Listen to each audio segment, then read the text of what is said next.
Hello friends, আমি প্রিয়া আবার চলে এসেছি তোমাদের জন্য ইউনিক একটা রেসিপি নিয়ে।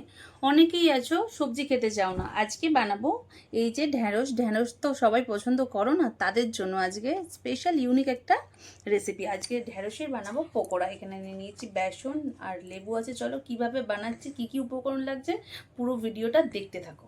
চলো রান্নাঘরে যাওয়া যাক।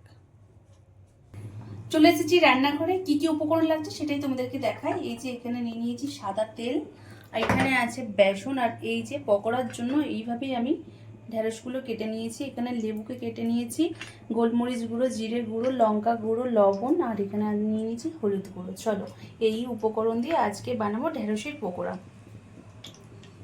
এবার ভেন্ডিগুলো, ঢ্যাঁড়সগুলো আমি এর মধ্যে ঢেলে নিলাম। এবার একটা একটা করে উপকরণের মধ্যে দিয়ে দেবো। ওপর থেকে বেসনটা এইভাবে নিতে হবে।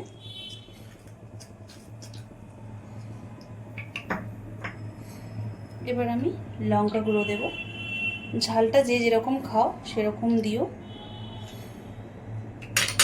লবণটা পরিমাণ মতো দিও, আমি এখানে আমার লবণটা পরিমাণ মতো দিচ্ছি। হলুদ গুঁড়োটা জাস্ট হালকা একটু কালারের জন্য দিলাম।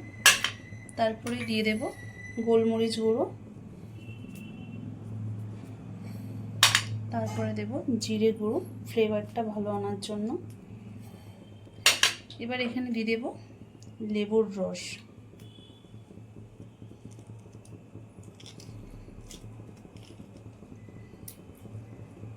এখানে আমার একটাই লেগেছে লেবু, জন্য আমি একটা দিয়েছি। এবার এখানে হালকা করে একটু জল দিতে হবে, জাস্ট এখান থেকে নিয়ে জাস্ট এইভাবে ছড়িয়ে নিতে হবে। এটা পাতলা করে মাখলে কিন্তু হবে না পকোড়া, আবারও একটু হালকা করে এইভাবে নিয়ে নিতে হবে।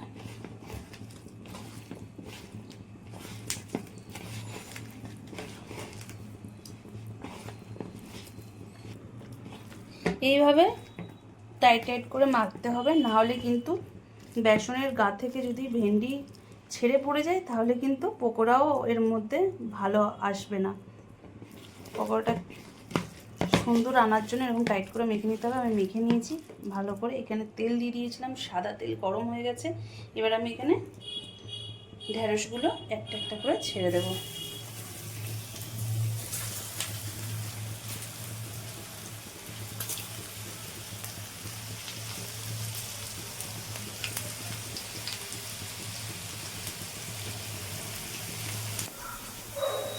এক পিঠটা হয়ে গেছে, এবার আমি উল্টে দিচ্ছি। এইভাবে লাল লাল করে ভেজে নিতে হবে।